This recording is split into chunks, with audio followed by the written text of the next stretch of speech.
Wanita itu di pasar, terpikat oleh lukisan pegunungan dan air di atas. Maka dengan tegas ia membeli lukisan itu. Tanpa disadari, lukisan itu akan mengubah nasib keluarga mereka. Wanita itu kembali ke rumah, mengeluarkan lukisan itu untuk ditunjukkan kepada 3 anaknya. Ketiga anaknya juga memuji lukisan itu sangat bagus. Maka wanita itu membuat keputusan mengejutkan. Ia akan menghabiskan 3 tahun untuk menenun lukisan itu menjadi kain.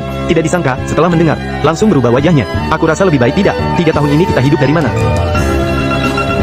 Anak-anakku yang baik, mulai dari hari ini, wanita mulai merajut setiap malam. Sementara 3 anak laki-laki pergi ke gunung untuk menebang pohon dan membantu membiayai kebutuhan keluarga. Karena pendapatan dari menjual kain rajut wanita berkurang, kehidupan di rumah menjadi semakin sulit. Tidak lama kemudian, anak kedua dan anak pertama mulai memiliki pendapat. Lihatlah, setiap hari selalu seperti ini.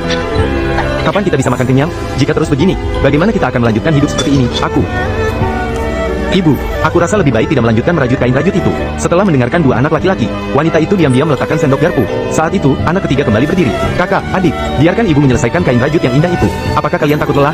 Aku akan menebang lebih banyak kayu untuk kedepannya. Setelah mendengarkan anak ketiga, anak pertama dan kedua hanya bisa diam. Waktu berlalu begitu cepat, karena setiap malam begadang merajut kain rajut. Akibat kelelahan berlebihan, wajah wanita itu segera dipenuhi keriput. Bahkan rambutnya pun mulai rontok, namun tangannya tidak pernah berhenti. Sedangkan si bungsu menebang pohon hingga larut malam setiap hari.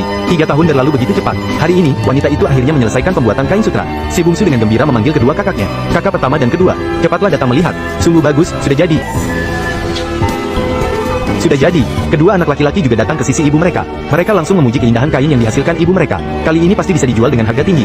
Mendengar pujian dari anak-anaknya, wanita itu juga menitikkan air mata pahit. Namun saat mereka membawa kain itu keluar rumah dan hendak memperhatikannya dengan seksama, tiba-tiba angin kencang menerpa dan menghembuskan kain itu menjauh.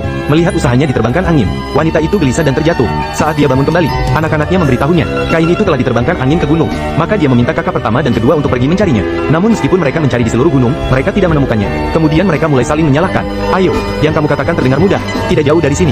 Sudah mencari selama berhari-hari. Tidak menemukan jejak sama sekali. HMPH, meskipun lelah harus terus mencari. Kalau tahu begitu sulitnya, aku tidak akan ikut kamu. Namun pada saat itu, mereka menemukan sebuah rumah tidak jauh di depan di pegunungan. Di depan pintu ada patung harimau batu. Di sebelahnya duduk seorang nenek yang mengenakan pakaian mewah. Maka mereka mendekati nenek tersebut, bertanya apakah dia melihat sehelai kain. Sehelai kain itu begitu indah. Ribuan sinar matahari menyinari saat ditanya. Dewa penjaga membawanya saat melewati. Diberikan kepada putri 7 bidadari timur. Jika kamu mencari kain di timur, mulailah dengan memetik bunga belum merah dan memberikannya kepada harimau. Naik ke punggung harimau dan berikan 3 pukulan. Menaklukkan harimau buas untuk membimbing jalan. Membawa kain itu ke gunung matahari sepanjang perjalanan. Kain itu berada di istana surgawi. Perjalanan ini penuh dengan bahaya. Manusia biasanya sulit untuk kembali hidup. Jika bertemu dengan pria berani dan bersemangat, pasti bisa mendapatkan harta berharga. Kalau tidak, lebih baik segera pindahkan keluarga, agar tidak mati di gunung. 2 bersaudara terkejut. Si adik yang penakut meminta si kakak untuk mencoba. Maka si kakak dengan berani naik ke punggung harimau batu. Kemudian memetik buah dari pohon dan meletakkannya di mulut harimau batu. Lalu dengan keras memukul harimau batu 3 kali. Yang mengejutkan adalah, setelah dipukul, harimau batu tiba-tiba berkilauan. Kemudian tiba-tiba berubah menjadi harimau sungguhan. Harimau mengaum keras. Si adik hampir kencing karena ketakutan. Segera berlari menjauh. Si kakak juga melarikan diri.